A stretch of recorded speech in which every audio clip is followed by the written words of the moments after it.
Hello, everyone. It's Kelly Dahlbach here, executive business coach for corporate executives turned business owner and entrepreneurs. I'm going to be going live with a friend and colleague, Rochelle Jesse, today on talking about the power of networking. So I'll just give her a minute to join. If you guys are joining live, say hello. Love to hear from you. Let's see. And we'll get started. See, Rochelle is joining now.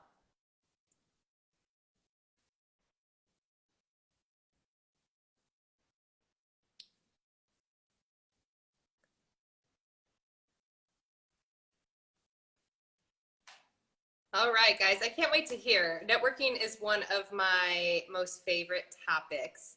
So I'm so glad. Hey, Rochelle. Glad to have you. Can you hear me okay? Yes. Let me just, I think I hear. Yes, I can hear you now, I think. Okay, awesome. Glad to have you on one of my most favorite topics. I'm just going to move my phone down a minute. The power of networking. Yeah. So I want to start icebreaker. I'm Kelly Dahlbach. You all know me, executive business coach for corporate employees turned entrepreneur and business owner.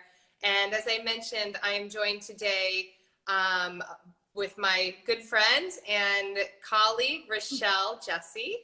Rochelle, you want to introduce yourself? Yes, I love to. So thank you so much for having me. First of all, I am a business and mindset coach, and I work with corporate women who want to turn their service-based side into a full-time online business so they can experience time free doing work they love. So Kelly, you and I have known each other for probably a year or so now, I would say. I'm so excited to be on here to talk about the power of networking. Yes, absolutely. So let's get into it. Let's start with something juicy. Let's start with a success story. So I was thinking about, what has been one of my biggest wins in the power of networking. And what came to me immediately was the biggest deal I've ever sold. It was about $6 million. And I was at a conference face to face in Orlando, actually. And I was working in drug development, and my feet were burning. I was like, okay, counting down the minutes until break time. I could go to my room and relax. And there was a woman that had come up, and she didn't wear a name tag, and she didn't have a business card that she provided me. But I just said, something inside me said, hey, just have a conversation. And I ended up very briefly sharing what we as an organization did. And I remember thinking to myself, how many more times do I have to do this? That lady is probably not a decision maker, whatever. And then it turned into, long story short, like I said, the biggest deal I've ever signed in my biggest single deal I've ever signed in my career. And when I thought about it in my current business too, I think about the power of networking, and the people that have become my clients are not the people that I'm like, oh, I bet she's ready to open her business, or I bet he's ready to open his business. It's not who I think. So that's kind of my most powerful story, is that get out of your own head and think that you know who your clients are going to be. What about you, Rochelle? No, I love that story. I actually, first of all, I'm so happy that networking events are happening again. It's so exciting to actually meet face to face a little bit more now. With the pandemic, it was kind of all put on hold. So my story is in regard to a client that came from a networking event. So I was at an event back in October and going around the vendor tables, looking at the different things that people were selling, having conversations, sharing what I do, what they do, what they're about. And this one in particular, I honestly didn't really think of her as someone who needed a business coach at the time. She was very confident, knew what she was doing it for a while. And after the networking event, we had talked a little bit, and she reached out to me and applied for a discovery. And so and I was like, oh my gosh, I'm so happy you applied. I'm to talk to you again. So tell me, what are you looking for? And she goes, I've been thinking about business coach for a while, but I haven't found someone who really resonated with me. I hadn't found someone that I clicked with. I felt like I could really talk to for a long time to have that relationship with. And she's like, I met you, and I had it, and I just stumbled upon your website by chance. She's like, I don't know if I would have hired you because I need that connection. I need to feel that first. She goes, when I met you, I instantly was like, this person is the person I want to work with. So just again, really, really cool, and kind of similar to what you were saying. You don't know who you're going to meet when you're working, for the relationship you're going to have with that person right away, but networking is powerful, and you never know who you're going to meet. So get yourself out there, have conversations, and see where they take you. It's often to unexpected places that are really rewarding for both. Yeah, yeah. How cool. I love that. Rochelle, you're cutting like in and out a little bit. Do you hear that in my voice too? It's Oh, like, hear you okay? yeah, it kind of feels like it's just like catching every other word. I Let me don't know. see. Maybe try putting.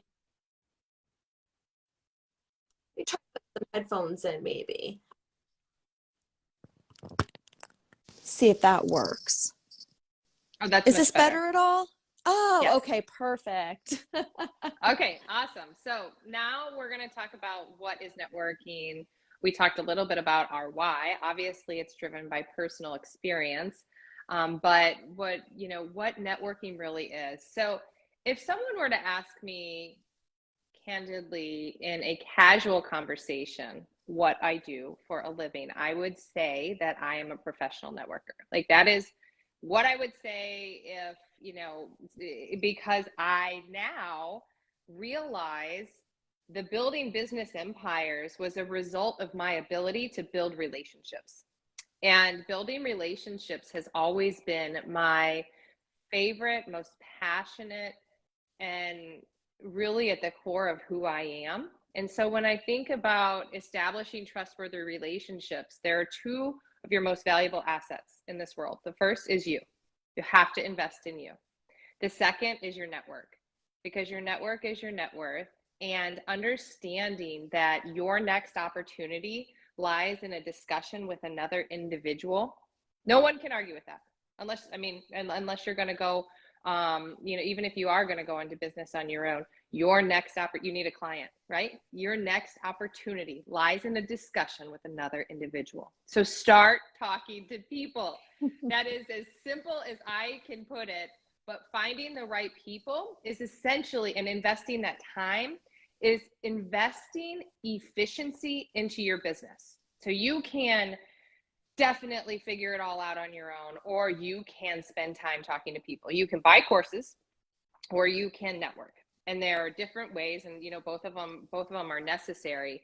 But I just, as a rule, spend about 30% of my time in any given week, month, year networking. No attachment to the outcome at all. I will take calls, I take appointments. I want to know how I can add value to someone else's life and how they could add value to my life. That is truly the impotence and the intention behind my networking strategy. And if you have that intention, you can let go of the outcome. No one is ever a client, and no one is ever really a seller. Exponentially expand your message. Rochelle, obviously we met through a network, and I think about you. I think about our other coaches in our group, and I think, do I have someone that would benefit from their experience or their program? So it obviously allows you to expand your reach. I was on a podcast yesterday with a woman named Yvonne, and completely different audience. Her niche is helping women over the age of 50 deal with life challenges and balancing the new normal. So not my target audience and not someone I'm reaching. That doesn't mean that someone wouldn't benefit from speaking with me, or someone that is in her audience I wouldn't benefit from learning from. But it just goes to show I don't have to build that audience personally. It was brought to me. So definitely expanding your reach. And also talking about monetizing a network. Okay. So say you have someone that knows that they need a chiropractor, or they need a weight loss product, or they need a business coach, and you have these people in your network and you know, like, and trust them, they are going to take your recommendation. So make sure that you have affiliate networking set up across all of your channels, all the people that you know. If you refer somebody, that is absolutely a channel for the person that you're referring to, but it's also a stream of income for you. So your network is an incredible way to make quick income while you're building your business. In-person speaking, exchange podcasts like we're doing here. You know, Rochelle is going to share this video in her Facebook group, and you know, you guys are getting to know Rochelle now in this video. So it's just, again, investing in efficiency, but you have to start. You have to start talking and landing with people. And the last thing that I'll share just about the what is networking, going into the why, and Rochelle's going to cover the why. I posted a statistic on social media this week. I've posted it a couple of times because it's just, it's eye-opening. 50% of the workforce in 2027 will be freelancers or self-employed. 50%. That's 1 in 2. Okay, so look around the room, wherever you are, look across the table. 1 in 2 will be self-employed and doing contract work. That doesn't mean that you can't work for an employer, but you're going to do it on a contract basis. You're going to do it on a freelance basis. This is where the world's heading. So decide that you're going to need to find a way to find work, and your network is going to be the best way. Think about how long it takes to get a job now, right? It's like a 6-12 month process. That is not going to be the way of the future. And so the people with the larger networks are going to have the greater opportunity, period. No, I love that, Kelly. And I love what you said too about when you have that network, you now have this little group of people or large group of people where you can refer to your friends, your family, your peers, colleagues. And there's nothing better than having someone you trust that you can refer to somebody else. And as the receiver, anytime, like you said, that someone says, oh, I know somebody that does that, I'm like, perfect, give me the name and number, I'm calling them. I don't want to research or wing it as a consumer. So yeah, it's so beneficial. And that's just one of the many perks of networking and having that network. So I love that you had said that. Really powerful overall. Yes. So what are some other reasons for your why in networking, Rochelle? Yeah, I think that networking, you touched on so many of the benefits. And I think that when people think about networking, sometimes they only think about the client, how can I find my client through networking? So people will go to events and they'll say, okay, who's going to be my client? How do I narrow in on that? But when I talk about networking, particularly with my clients, I like to focus on 3 people to focus on and look for at networking events, whether they're virtually or in person. So clients are one, right? We all want clients. We want to have conversations with people that might end up being a client of ours, but also think about people that can be referral partners as well when you're networking. So a good referral partner would be somebody that provides services for your audience, but in a different way than you do. So for myself as a business coach, business attorneys are great referral partners for me. They serve the same people, but in a very different way. So somebody might start an LLC and then they're like, I don't know what to do now. And that business attorney can say, oh, I know somebody, right? So now you've gone through my step of starting your business from a legal standpoint. Now you need to work with somebody on the development and scaling of your business. So thinking about referral partners and how you can add those individuals to your network where it's mutually beneficial and they serve your clients at some point in their journey, whether it's before the client would come to you, after the client, during the same time frame, but somebody that really serves your audience in a very different way that you can partner with. And Kelly, as you mentioned, that can add some income to both of you as well. If you have a strong referral partner, maybe you give each other bonuses for every person that they send your way and vice versa. So finding those referral partners and networking with those as well is a really powerful way to build your network and to also make a little revenue for yourself and to give back to somebody as well that's sending someone your way. I also love to tell people the third person to look for is a collaborator. So similar to what we're doing right now, we're collaborating and sharing some information with an audience. Look for people that you want to work with, whether it's on a training, on a podcast, an article, whatever that may be. And find those collaborators and find how you can work with people. Again, it will put you in front of their audience and vice versa. And it also just broadens your network in that way. So those are the three people I always tell clients and others to really look for when you're networking. Don't just try to find the client, try to find those referral partners and collaborators as well. All of those individuals are so beneficial to have in your network in unique ways. And they're all people that you should be seeking out at all times. Yes, yes, absolutely. Those are great tips. And I love your example of the small business attorney. It makes Yeah. complete sense. And it just goes to like, it's not rocket science, but you just have to be intentional and think about, ask your client, who else are you working with? Oh, okay. Yeah. And so it just becomes this, yes, we need the billboards, and yes, we need the social media, and yes, yes, yes, you need both, mainstream marketing, but you also need the people network. And it is just so valuable in building a business. So let's talk about where, right? You and I are both, we're in a virtual world. But I also do love to get out in face-to-face networking, do lunches, coffees, etc. So I'll share a couple of ideas on where I meet and attract my network, and then Rochelle, see what you have to add as well. So my first place I think to go is I think about the last 16 years plus my new business, I would say LinkedIn. Right? I'm looking to network with other professional executives that are looking for the new way. What is the next trend in workforce economy, and how do I make sure I'm prepared for it? And LinkedIn seems obviously is a very successful platform for that. The other place, my actual introduction on LinkedIn is an effort to network. It's not to find clients. It's not to find co-hosting podcast individuals. It is truly to network, to establish a relationship with an individual and see how we can add value to each other. And outside of that, like I said, I do women's conferences locally in Orlando. I also do Chamber of Commerce meetings at a couple different chapters locally in Orlando. And I talk about what I do everywhere I go. At my son's t-ball game or baseball games, I'm a volleyball coach, so I get to know people at the YMCA. It's not a job to me anymore. It's truly part of who I am. So I share my story wherever I go, with passion and intention to help others find what they're looking for. What about you, Rochelle? Where do you find your tribe?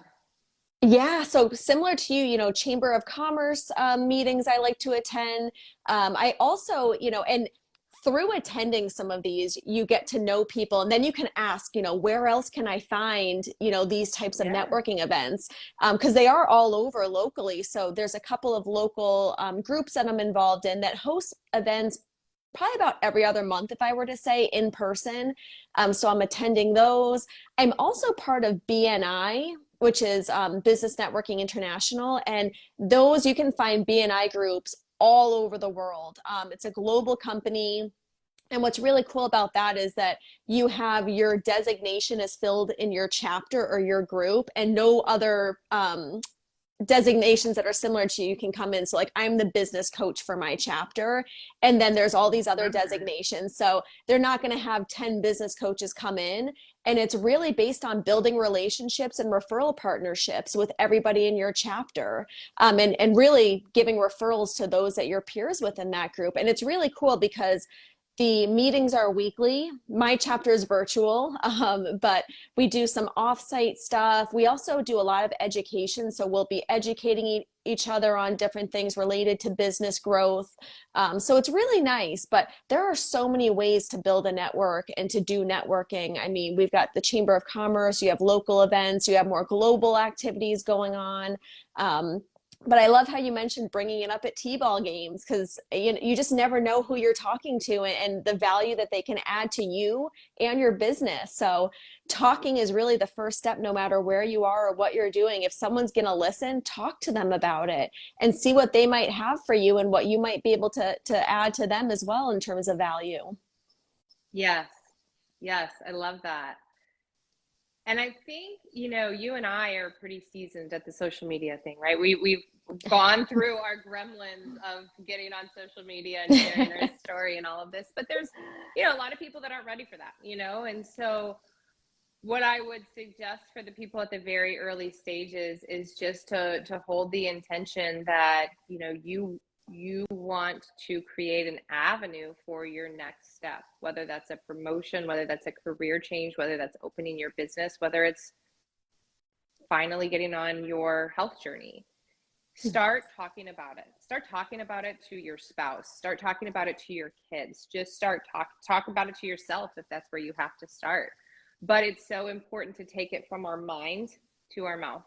And once it's out of our mouth, then again, the expansiveness of your creation is going to be out there, and it's going to propel information back to you, an opportunity. But you have to start with a conversation. And if I need to be that person, I can be silent, or Michelle, I'm sure. Yeah. I'm just, like I said, I'm so incredibly humbled and blessed to be living in my purpose and my dream, and I know what it's done for my life, and whatever yours is, I love to support. Rochelle and I are both in the business of supporting individuals find their passion at business, and we do not see each other as competition, but there's a lot of people that wouldn't do this because of that. And so there's so much abundance and opportunity for everyone that, just reach out and ask for a conversation. But that's all I had. Rochelle, any closing remarks? No, thank you so much. This was awesome. I can tell it's easily something we're both passionate about, and I look forward to doing this again. It was so much fun, and I hope everybody watching either live or the replay gets so much value from this. And like Kelly said, drop questions for us, reach out. We'd love to chat more with you on this topic. Take care. Thanks, everyone.